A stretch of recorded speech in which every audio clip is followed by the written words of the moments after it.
자, 소설의 자, 구성적인 측면.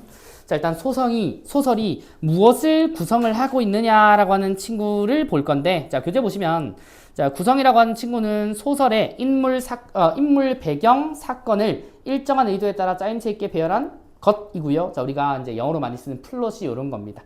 자, 그럼 인물 배경 사건 체크해 두시고. 자, 저는 인물 사건 배경이라고 하는데.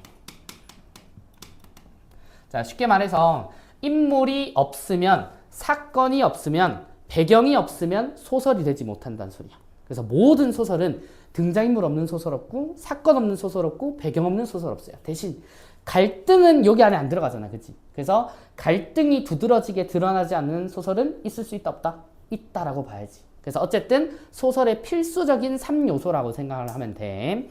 자, 그리고 이제 구성의 5단계라고 하는 게 있지. 자, 첫 번째부터. 자, 5단계라고 하는데, 자, 우리가 알고 있는, 자, 발단, 자, 전개, 자, 위기, 절정, 결말이 있는데, 자, 요거는 일반적인 5단계를 말하고, 소설에서 따라는 뭐, 발단과 전제를 묶어서 하나로 보기도 하고요. 자, 아니면 요 5단계 중에 뭐 한두 개가 빠지기도 하는데, 일반적인 구성을 말하는 거예요. 자, 요걸 이제 보통 도식화 시키면, 요런 그림 많이 봤을 거예요. 요렇게. 자, 발단, 전개, 위기, 절정, 결말 순서로 자, 올라갔다가 내려가는 그래프가 하나 만들어질 건데, 그러면 이 그래프는 보통 이제 뭘 의미를 하는 거냐라고 하는데, 자, 일종의 갈등의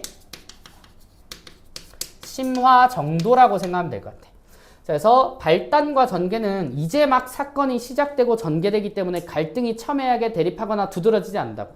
자, 근데 위기부터 절정. 자, 요 단계 가면은, 자, 인물들이 외적 갈등을 하든, 내적 갈등을 하든, 갈등 관계가 명확해지고, 가장 극단으로 치닫지. 자, 그래서 가장 위로 올라가는 거야. 자, 그리고 결말은 어때? 모든 소설은 아니지만, 자, 대부분의 소설들은 갈등을 해소하는 구조로 마무리가 된다고. 갈등이 풀려. 그럼 인물 간의 첨예한 갈등이, 자, 이제 긴장 상태가 이완이 되니까, 자, 보통 결말은 밑으로 내려가는 게 많다. 이렇게 본다고. 자, 이 개념은 뭐 여러분들 익히 들어서 다들 아시고 계시기 때문에 그냥 가볍게 들어준다 정도로 보시면 될 것 같아요. 자, 그 다음 우리가 이제 조금 더 보실 친구는 자, 111쪽입니다. 자, 111쪽은 자, 시간의 흐름에 따른 구성이다 라고 하는데, 자, 잘 알고 있다시피 자, 우리는 순행적 구성과 자, 두 번째 순행적 구성이라고 하는 친구를 알고 있을 거야. 자, 순행은 시간이 순서대로 흘러갑니다. 자, 그렇기 때문에 한 가지의 면밖에 없어. 우리 지난 시간에 인물의 유형 설명하면서, 인물의 성격 유형 설명하면서 한 개의 면만 가지고 있다라고 하는 걸 우리 평면이라고 했고, 자, 그리고 여러 개의 면을 가지고 있어서 인물의 성격이 변하면 입체적이다라고 얘기를 했지. 자, 이 개념을 여기서도 쓸 겁니다. 자, 순행적은 시간의 흐름이 한 개의 면으로만 구성되어 있다라고 해서 자, 평면적 구성이라고도 얘기를 해요. 자, 여기서도 쓰는 용어야. 자, 그럼 역순행이라고 하는 친구는 자, 반대로 입체적 구성이라고 할 수 있겠지. 왜? 과거에서 현재로 갈 수도 있고, 현재에서 다시 과거로 거꾸로 갈 수도 있잖아. 그치? 자, 이걸 반복할 수도 있어. 그래서 보통 이제 역순행적 구성 중에, 순환적 구성이라고 하는 친구나 아니면은 이제 교차서술이라고 하는 말을 쓰는 소설들이 있어. 그러면은 현재에서 과거 갔다가 다시 현재 왔다가 다시 과거 갔다가 현재 왔다가 계속 반복한다고. 자, 그러면은 구성상 여러 가지의 면의 시간을 다룰 수 있으니까 이걸 입체적 구성이라고도 얘기를 합니다. 자, 그러면 얘네 둘을 우리가 찾으려면 자, 뭘 봐야 돼? 자, 시간 표지를 찾으면서 읽는 습관은 들여야 되겠지. 자, 여러 개 될 수 있어요. 자, 어제가 될 수도 있고, 오늘이 될 수도 있고, 몇 월 며칠이 될 수도 있고, 몇 시가 될 수도 있고. 자, 소설도 이제 시에서 우리가 시간적 배경이나 공간적 배경 찾아주는 것처럼 소설 읽으면서도 거의 이제 관습적으로, 습관적으로 자, 그런 시간 표지가 나오면 표시를 해두는 거지. 자, 표시를 해두고, 내가 표시해둔 시간에서 그 다음 시간이 과거의 시점인지 아니면 미래의 시점인지 자, 이런 것들을 따지면 내가 지금 보고 있는 장면은 순행이냐 역행이냐라고 하는 걸 알 수 있다고. 자, 물론 뭐 시험 범위에 나오는 작품들은 대부분 순행인지 역행인지 중요한 소설이라면 알려드리고 가는 게 맞긴 하지만 스스로도 찾을 수 있어야지. 그지? 자, 이게 시간의 흐름 관련된 구성 표지고요. 자, 그 다음 우리 자, 뒤로 가시면 자, 112쪽에 자, 3번 자, 액자식 구성이 있고, 자, 밑에 환몽 구조가 있는데 이렇게 그려줄 거예요. 자, 그럼 무슨 말이죠? 환몽 구조는 액자식 구성이다. 맞지? 근데 모든 액자식 구성은 환몽 구성은 아니겠지. 자, 그러면 우리가 액자식 구성은 알아야 될 거 아니야. 자, 액자가 뭐야? 자, 바깥 이야기가 있고요. 틀이 되는 이야기가 있고, 자, 안쪽에 내부 이야기가 있어요. 자, 바깥쪽에 있는 걸 외화, 자, 안쪽에 있는 걸 내화라고 하는데, 뭐 통상 내화가 중요하긴 합니다만은, 자, 어쨌든 외화와 내화로 이야기가 두 구조로 갈라지는 구성을 액자식 구성이라 그래. 자, 근데 환몽 구조 같은 경우는, 자, 그 대상이 꿈이기 때문에, 자, 현실에서 꿈. 자, 보통 꿈에서 안 끝나. 현실로 다시 돌아옵니다. 자, 그러면은 아까 우리가 앞에서 봤었던 자, 외화에 해당되는 부분이 보통 액자식 구성에서도 시작이거든. 자, 그러면은 여기가 외화. 자, 꿈이 내화. 자, 그리고 현실이 다시 외화가 된다고. 자, 그러면은 우리가 잠깐 얘기했던 자, 내화가 주제를 구성하는 데 가장 중요하다고 했으니까 환몽 구조의 소설도 꿈이 등장한다면 꿈속 이야기가 작품의 중요한 메시지를 담고 있을 거다. 자, 이런 걸 말하는 구성이 액자식과 환몽 구조라고 얘기를 합니다. 자, 그 다음 이제 또 언급할 만한 친구 다시 한 번 더 넘어가시면 자, 115쪽을 볼까요? 자, 115쪽에 자, 4번 항목을 보시면 저는 4번으로 정리합니다.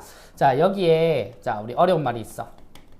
자, 피카레스크식 구성과 자, 옴니버스식 구조라고 하는 게 있는데 자, 이 구조는 보통 어느 곳에서 쓰는 용어냐면 자, 연작소설이라고 하는 개념에서 씁니다.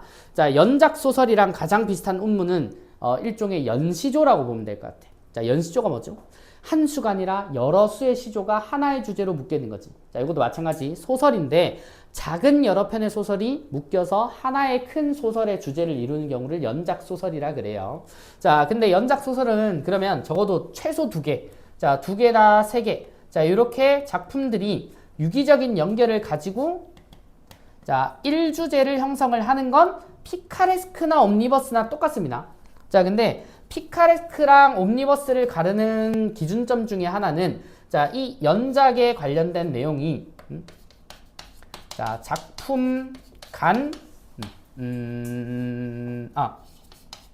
자, 작품 간 인과적인 연결이 있느냐 아니냐. 자, 이 말이 무슨 말이냐? 자, 독립된 이야기 여부라고 생각하면 돼. 자, 다른 예를 조금 들어볼까요? 자, 우리 이제 뭐 웹툰 중에도 이제 스토리가 이어지는 장편 웹툰이 있고 아니면은 이제 여러 작가들의 일상툰이 있잖아, 그치? 뭐 예를 들어 뭐 육아일기라고 하는 저도 이제 보는 웹툰이 있는데 그 친구는 한 편 한 편이 그 아기와 있었던 에피소드를 다루고 있어.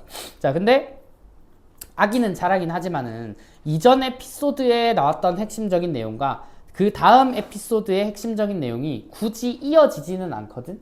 자, 근데 우리가 장편 다른 웹툰이나 소설 같은 걸 보면 한 주인공이 목표를 이루기 위해서 자, 어떠한 행동을 하는 과정들이 유기적으로 짜임새 있게 계속 연결이 돼요. 자, 그게 바로 피카레스크와 옴니버스의 구성인데 자, 그러면은 자, 작품 간 연결이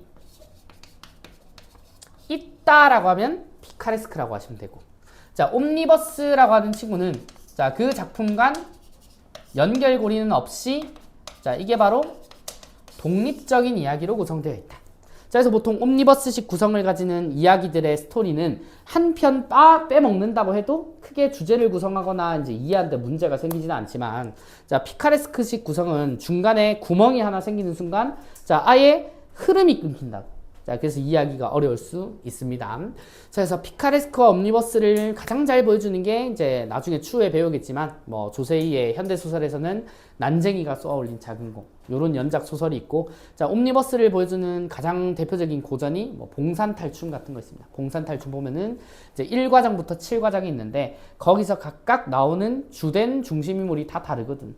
뭐 1과장에서는 누구를 비판했다가 뭐 7과장에서는 누구를 비판했다가 6과장에서는 뭐 양반을 비판했다가 자, 그런 인물들 구성은 다르지만 자, 특정 계층에 대한 비판이나 해악이다 라고 하는 큰 주제를 이루는 거는 똑같다고. 자, 어쨌든 자, 요 연작 소설 내부의 작품이랑 서로 간 연결이 있냐 없냐를 가지고 피카레스크와 옴니버스를 나눠 주신다라고 보시면 될 것 같아요.